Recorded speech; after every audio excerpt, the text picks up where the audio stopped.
Fascinating facts, candid conversations, and some levity to lighten your day. This is the Cale Clarke Show on Relevant Radio. Ladies and gentlemen, the weekend. It's here, and so am I. Thanks, DC. You can call in right now, 888-914-9149. It's a toll-free line to talk to me for free on the Cale Clarke Show on Relevant Radio, 888-914-9149. You can also email the program, Cale, C-A-L-E, at relevantradio.com, or follow me on Twitter. Grab onto my Twitter handle, at Cale Clarke, C-A-L-E, Clarke with an E, or the show account, at Cale Clarke Show. And speaking of email, I got a great question that came across the email, the electronic mail service, and I'm going to share that with you in just a second. But I do want to give a shout out to Darwin from San Diego. Now, yesterday's show, we had so many callers yesterday that we unfortunately weren't able to get through them all, but I saw on the call screen, Darwin from San Diego had an awesome question. He was concerned about his daughter's wedding. His daughter was planning on getting married outside the church, maybe on the beach in San Diego. I don't know. That's not cool. So he had some questions about this, and how does he deal with this? So Darwin, if you're out there, if you're listening, please call in, but I'll try to answer your question anyways later on because it's a good one. But first, I got an email from a listener named Gary, a very faithful listener, and I'm not sure what station he's listening to the program on. It wasn't in his email, but he did say this: "Hi, Cale, we love your program. I know we as Catholics don't believe in reincarnation, but I've read that it was simply removed from our belief system during the Council of Nicaea. Is that true? And what about those who refer to the new Adam as evidence?" Okay. Gary, thank you for your question. Now, some people might say, what are you talking about, Gary? Believe it or not, this is a thing. Some people believe that the Catholic Church taught reincarnation prior to the Council of Nicaea. I'll tell you about that in just a second, where that idea comes from. But with respect to your second question, the new Adam. Now, in the New Testament, Jesus Christ is referred to as the second Adam, or the new Adam by St. Paul, because he succeeds in every way that the first Adam failed. So this does not mean that the original Adam was somehow reincarnated as Jesus. No. This is what is called typology, okay? God writes the world the way human beings write with words. If you're reading a mystery novel, perhaps Sherlock Holmes or Agatha Christie or something like that, there's this technique of foreshadowing that authors sometimes use. Well, when God writes the history of the world, just like a mystery writer might want to tip you off to something that's going to happen in the future. Who done it? It was the butler with a candlestick in the library. Whatever the case may be, God can do that with actual people, places, things, and events. So Jesus is a new Moses as well in the Gospel of Matthew. Just as Moses goes up the mountain, comes down with the old law, which is still, the moral law is still in effect, by the way, the Ten Commandments. So he comes down with 10 commandments. Well, Jesus goes up the Mount of Beatitudes, and he has, guess what, 10 Beatitudes. Oh, I thought there were 8 Beatitudes. There's actually 10. I'm going to be doing a series in the future, in the very, very near future, on the Faith Explained, on the Sermon on the Mount. I'll talk about that then, so I'll save that. Sorry to keep you hanging there, but don't have time to get into that. But there are lots of things like that in the Scriptures, and Jesus is the second Adam because he didn't give in. He fought against the dragon, the Satan. It wasn't a garden variety garden snake, by the way, wrapped around a tree like you see in some paintings. This was a fearsome dragon. In Hebrew, he's called the Nahash. He's mentioned several times in Scripture. And in the book of Revelation, the last book in the Bible, he is the great dragon, the ancient serpent who deceived the whole world. Now, that puts a whole new spin on his words to Adam and Eve. Eat the fruit and you will not die. In other words, if you don't eat it, I'll kill you. That's what Scott Hahn suggests. Maybe that's what really was going on. And Adam, very cowardly, refused to defend his bride, fight against the dragon. He wasn't doing his job. How did the serpent get into the garden in the first place? Adam's job was to keep the garden, to guard the garden. Well, he fell asleep on the job. The serpent gets in, tempts Eve. She goes for it. Adam does too. He's no better. They start the blame game. God says, what happened? Where are you? What are you doing? He knows the answers to these questions. He's just trying to get them to make the first confession in human history. And Adam says, the woman that you gave me. In other words, it's her fault, but really it's your fault, God, because you set this whole thing up. She gave me the fruit, so I ate it. All right, so I'm absolved. No, you're not. No, not at all. And so Jesus, in fact, succeeds in every way that Adam fails. He does enter into mortal combat with the serpent, not in the Garden of Eden, but at a different tree, the real tree of life, the cross, where he wins by losing. He wins by dying, by giving his life for his bride, the church. And so there's so many things we could say about that, but that doesn't mean that Jesus is Adam reincarnated. Not at all. But this is typology, because God always works the same way. God is the same. Jesus Christ is the same yesterday, today, and forever. That's what it says in the letter to the Hebrews. So God always does things in salvation history through the various covenants that he makes the same way. As Mark Twain once said, history may not always repeat itself, but boy, it sure does rhyme. It sure does rhyme, and that's certainly the case in God's economy. Well, what about this question of reincarnation? Is there such a thing as Catholic reincarnation? Did the Catholic Church ever teach this? That's what our listener Gary asked me today. And you're listening to the Cale Clarke Show on Relevant Radio. 888-914-9149. 888-914-9149. Toll free if you have a question as well. Well, let me try to answer this. Here's what the early church actually thought about this. Now, the reason why some people think that the church actually taught this, in recent times, this goes back to none other than the actress Shirley Maclaine. You remember her, right? She had some pretty strange views. She was part of the New Age movement, and this is what she said in a book that she wrote called Out on a Limb. She certainly was out on a limb, out to lunch as well, I would say, and she certainly is probably sawing off the very limb she's sitting on. But in her book, Out on a Limb, she said this, quote, "The theory of reincarnation is recorded in the Bible, but the proper interpretations were struck from the Bible during an ecumenical council meeting of the Catholic Church in Constantinople sometime around AD 553, which was called the Council of Nicaea." End of quote. Okay, so the eminent church historian Shirley Maclaine. Okay, she's a little bit confused about this, so she's been misinformed. Let's disabuse her and her followers of this notion. Well, first of all, she's conflating a whole bunch of things. There was no Council of Nicaea in AD 553, and the Council of Nicaea certainly didn't take place in Constantinople. Okay, so. By the way, a lot of people don't know this, but there were actually, we've heard of the Council of Nicaea. That's where the Nicene Creed comes from. We say it very often at Mass, but there was actually two Councils of Nicaea. A lot of people don't know this. There was one in, our friend Steve Weidenkopf, church historian, he would know this for sure. He's probably listening right now. But there's, of course, that council in AD 325. But there was another one. There was another one in 787 AD, but in neither one of those councils of Nicaea was reincarnation ever talked about.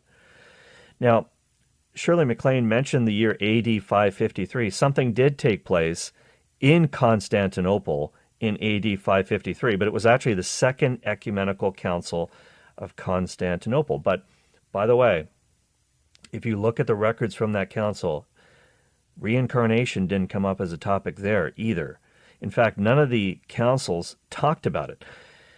And according to Catholic Answers, they did some research on this, that the closest that the Second Council of Constantinople came to talking about reincarnation, they didn't mention it, but they did condemn the writings of someone named Origen. Now, Origen was a very influential figure in the early church, and he did say some things that were a little bit off base, but not everything he said was bad. In fact, Pope Benedict XVI loves this guy, and he actually did a general audience talk about him when he was Pope. And so you can't throw the baby out with the bathwater in this case. Origen actually has said some really cool stuff, but he wasn't canonized. He's not considered a saint, and that's probably because some of his teaching was, he might have been confused about some things himself. So Origen basically, this is why some people think that the early church did talk about reincarnation. It's because of Origen, because he actually thought that souls pre-existed in heaven before they came to earth. whereas we would say that the human soul is created at the very moment of conception. God infuses the immortal soul. But he actually thought, and some others did too, that souls pre-existed in heaven before they would find bodies. So people in the New Age movement, they actually kind of think this is reincarnation. They confuse it with reincarnation, and they think that Origen believed in this. But actually, Origen himself, although he did believe in pre-existence of souls, he actually condemned the idea of reincarnation. He was actually one of the strongest guys against it. He thought that idea was nuts because people in the ancient world, as well as in the modern world, believed in reincarnation. So, by the way, where did Shirley Maclaine get this idea from? Well, it's in all likelihood something she got from another book that was quite popular in the 1970s, a book called Reincarnation in Christianity. And that was written by somebody named Geddes McGregor. And this guy, in his book, he says that, well, Origen supports reincarnation, but his teachings on this were suppressed. But he has no evidence for what he says in the book, and he actually says that in the book. Hey, I'm convinced that Origen taught reincarnation. I have no evidence for this, but I'm going to say it anyways. Well, you sort of have to prove these things, okay? You can't just say, well, okay, I believe it. Okay, well, I guess I should believe it too, just because you said that.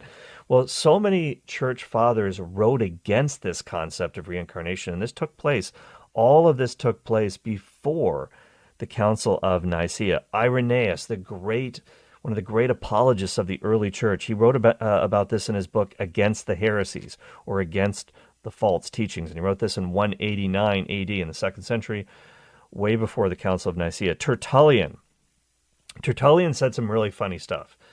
There's some great stuff in the Church Fathers. Karl Keating calls the Church Fathers the most dangerous men in Christianity because a lot of Protestants, when they look at the church, they want to kind of recapture the glory of the early church. And very often, there was a famous church outside of Chicago, in the suburbs of Chicago, a Protestant congregation called Willow Creek. Those of you in the Chicago area might have heard about this place. It's a mega church. Thousands of people used to go there. They had these really interesting contemporary worship services, yada, yada, yada, tried to seek out the lost, spiritually indifferent people, try to bring them to Jesus. You might have heard about this place. Recently it was in the news because their founding pastor, Bill Hybels, fell into a scandal, as so many have done. And that has obviously tainted his legacy. But anyways, the place is still out there in suburban Chicago. It's actually pretty close to the new offices of Relevant Radio in Lincolnshire. But anyways, just a fun factoid there. But one of the things that this guy Bill Hybels did when he started Willow Creek was he wanted to create what he called an Acts 2 community. So that comes from the Acts of the Apostles chapter 2, where it talks about the activities of the early church. They gathered together for the apostles' teaching, the prayers, the breaking of the bread. That's really interesting. That is actually a reference to the Eucharist. But at any rate, they try to recapture the purity of the early church. And Karl King always used to say, and he founded Catholic Answers. And one of the reasons why he did that was because his Catholic church, he was a lawyer, and his Catholic parish that he went to, you probably know this story, it's a famous story. Patrick Madrid used to be a part of this organization before he came to Relevant Radio. So Karl Keating came out of Mass one day, and he found that a local Protestant congregation, it was actually sort of a fundamentalist church, they had papered all of the cars in the parking lot, put under the windshield wipers a tract basically saying the Catholic Church is from the devil, you can't believe anything it teaches, yada, yada, it's unbiblical, blah, blah, blah, blah, blah, blah, blah. And he just said, this is ridiculous, and I've had it. So he wrote his own little tract, and he called it Catholic Answers, and he put it underneath the windshield wipers of all the cars in that church parking lot after their Sunday service. And so they got mad at him. He said, hey, fair is fair. Turnabout is fair play. Why can't I do it? You did it. I did it. So anyways, that was kind of the start of the organization. But Karl Keating always said that the church fathers are the most dangerous men in Christianity because when you actually look at what the early church taught, they didn't teach Protestant doctrines. They taught Catholicism. And so we see it in this case. Let's look at what Tertullian says, an early church writer. He says, quote, "Come now, if some philosopher affirms, as does Liberius, following an opinion of Pythagoras." Now, you've heard of Pythagoras, right? Remember the Pythagorean theorem? Did you learn that in school? Yeah, that was always kind of complicated. Well, Pythagoras also thought that reincarnation was true. And here's what Pythagoras said, that a man may have his origin from a mule, a serpent may have his origin from a woman, and with skill of speech he twists every argument to prove his view. This is Tertullian talking. Will he not gain an acceptance for it among the pagans and work in some conviction that people should abstain from eating animal food? May anyone have the persuasion that he should abstain lest by chance in his beef he eats some ancestor of his? Okay, so it's kind of funny. This is hilarious stuff from Tertullian. So he's basically saying Pythagoras, well, the Pythagorean theorem might be cool, but his theorem about reincarnation is way off base. Come on now. So really, you shouldn't be eating anything. You shouldn't have a hamburger because you might be eating your great-great-grandfather here because he's been reincarnated as a cow. Come on, this is ridiculous. Well, and Tertullian basically says, how can people believe this stuff, but they can't believe in the resurrection? They can't believe that a man, and he talks about this guy, I don't know whether there's an actual guy or not, named Gaius. He says, okay, if a Catholic Christian promises the return of a man from a man, the actual Gaius is resurrected again as Gaius, they won't listen to this. They won't listen to this theory, but they'll listen to reincarnation. How does that make any sense? How is resurrection harder to believe than this? It doesn't make any sense. If you can believe that souls can move to and fro out of human bodies into different bodies, animal bodies, and back again, well then why can't souls go back into the very body that they left behind? And why can't that body be resurrected? So that's Tertullian. He said that in his Apology. He wasn't apologizing for being a Catholic. It means a defense of the faith. He said that in AD 197, in Apology number 48. Well, let's talk about real quickly this guy Origen, who some people think taught reincarnation, but he didn't. In fact, he was stridently against it. And he talks about the well-known case in the Gospel of Matthew where John the Baptist, people came to John the Baptist and they say, hey, are you Elijah? Are you the prophet Elijah? And John says, no, I'm not. I'm not him. But hang on here. Jesus said, also in the Gospel, he says, hey, if anyone will listen to this, John the Baptist is Elijah who was to come. Well, hang on here. Why is John the Baptist saying, I'm not Elijah, but Jesus says he is? Okay. And Origen says, all right, people take these words of Jesus and they say Jesus taught reincarnation. Maybe John forgot that he used to be the prophet Elijah in a former life. That is not what's going on here. And so Jesus is talking about the spirit and power of Elijah resting on John.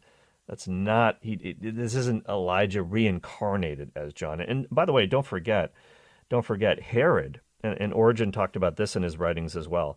Herod actually kind of believed in reincarnation because when he heard about Jesus, he thought, oh my gosh, John the Baptist has come back from the dead. He's coming to get me. I had his head chopped off.